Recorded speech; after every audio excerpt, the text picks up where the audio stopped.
Mahal na Panginoon, nagpapasalamat ako sa iyo na nagmamalasakit sa mga taong katulad ko na naligaw sa daan ng katotohanan. Salamat sa iyo na hindi ka pa sumuko sa akin sa kabila ng aking pagkagumon sa droga. Salamat sa iyo na maaari akong lumapit sa iyo upang maghanap ng pagpapalaya at malaman na hindi mo ako tatalikuran. Salamat sa iyo na ang iyong mga kaawaan ay bago tuwing umaga. At salamat sa iyo na ikaw ay tapat at totoo sa iyong salita. Kahit na pinatunayan namin na walang pananampalataya.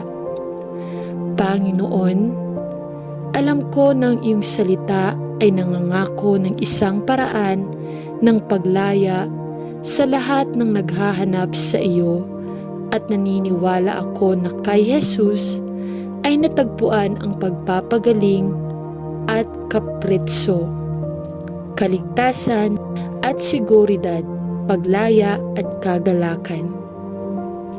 At Panginoon, hinihiling ko sa iyo na iligtas ako mula sa mga gamot na ito at palayain ako mula sa pagiging pagkaalipin sa sinumpaang pagkagumon. Tulungan mo akong manalangin. Iligtas mo ako, Lord, at palayain ako sa mga gamot na ito kung saan ako naging umaasa. Bigyan mo ako ng paraan upang maluwag mula sa mga gamot at ang kakayahang makita ito hanggang sa huli. Alam ko na sa aking sarili ay mabibigo ako. Ngunit Panginoon, naniniwala ako na kay Kristo ay malaya ako. Tulungan mo akong Panginoon. Sa pangalan ni Jesus, Amen. Mahal na Panginoon, Ikaw ay isang mapagmahal na Diyos at pinupuri namin at nagpapasalamat sa iyo sa lahat ng iyong kabutihan sa amin at sa lahat ng tao. Pinagpapala ka namin para sa aming buhay at para sa lahat ng kagalakan at biyaya na kaagad mong ibigay sa lahat ng iyong nilikha. Ngunit Lord, nagtaas kami ng pagtaas ng bilang mga kalalakihan at kababaihan na nagdurusa sa pagkalulong sa droga. At manalangin na bibigyan mo sila ng biyaya at lakas upang maabot sa iyo para sa kinakailangang tulong at gabay na maaaring kailanganin nila habang ginagawa nila ang mga mahalagang hakbang upang mabawi ang kanilang pisikal, emosyonal at espiritual na kalusugan. Bigyan ang mga naadik sa droga ng kalooban, tiyaga, lakas ng loob at kakayahang gumawa ng unang hakbang upang mabawi ang kanilang kalusugan at kapritso. Aliwin at palakasin ang mga kaibigan at miyembro ng pamilya na apektado ng mga natrap sa pagkalulong sa droga. Bigyan ng lakas ng loob at pag-asa sa lahat na naghahangad na masira ang demonyo nito sa buhay ng napakaraming at nawa ang kapangyarihan ng iyong pag-ibig at biyaya ay magbago ng kanilang buhay. Alam na si Jesucristo lamang ang nakakasira sa kapangyarihan ng mga gamot, ibalik ang isang kaluluwa sa kalayaan at magdala ng kagandahan para sa pagkawasak. Ito ang hinihiling natin sa pangalan ni Jesus. Amen. Mapagmahal na Panginoong Jesus, itinataas namin ang lahat ng mga nagdurusa ngayon mula sa ilang uri ng pagkagumon sa mga gamot. Inireseta man sila ng mga gamot mula sa isang doktor o hindi, lisensyadong gamot na hindi nakuha ng hindi sinasadya. Lahat ng pagkagumon ay pumipinsala sa kalusugan at kapritso. At Panginoon, nais naming itaas ang lahat ng gumon sa isang paraan o sa iba pa. Panginoon, naniniwala kami na ipinadala ka upang pagalingin ang mga nasira, durog at nasasaktan sa pagkaalipin sa mga gamot o gumon sa ilang uri ng gamot.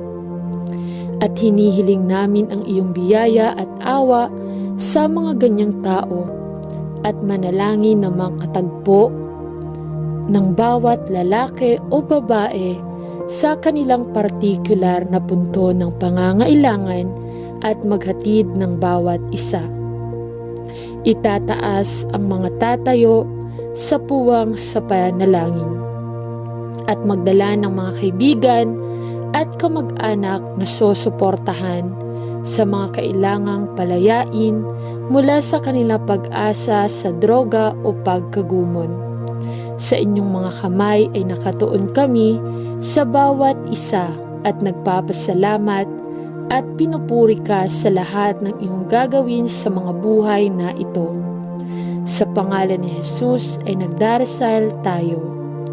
Amen. Ama ng Diyos, hindi ako karapat-dapat sa iyong biyaya at awa. Ngunit nagtanong ako kay Jesus, pangalan na pinahihintulutan mo akong lumayo sa droga at sa mga taong naghahangad na ibalik ako sa mapanirang mundo ng droga at pang-abuso sa droga. Panginoong Jesus, alam kong mahina ako at sa aking sariling lakas ay madali akong maakit tulad ng isang uod sa isang siga.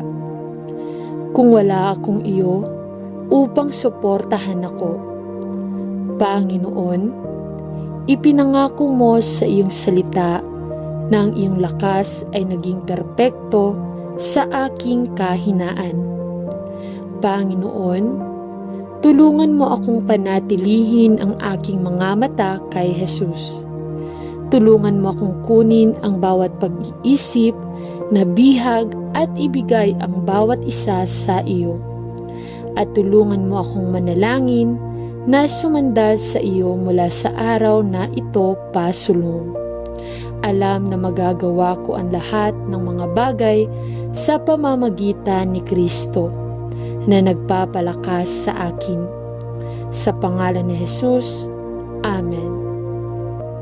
Mahal na Panginoon, dinadala ko ang aking kapatid sa iyo na ang pag-asa sa droga at pagkagumon sa gamot ay nagdudulot sa akin at sa pamilya ng malubhang alalahanin at kalungkutan.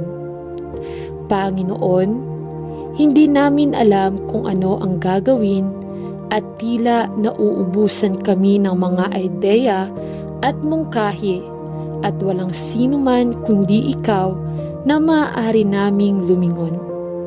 Panginoon, siya ay madaling kapitan ng mga kasalanan. Kung minsan ay tila nalulumbay at sa ilang mga oras na aktibo ang hyper at sa ibang mga oras ay makatulog lamang. Kung minsan para sa pinakamahusay na bahagi ng isang araw.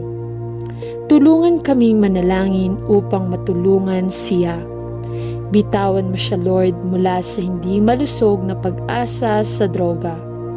Pagalingin siya ng mga negatibong epekto na nakukuha nila sa kanyang pisikal at kalusugan na kaisipan at ibalik siya sa normal na kalusugan at lakas. Sa pangalan ni Jesus, Amen.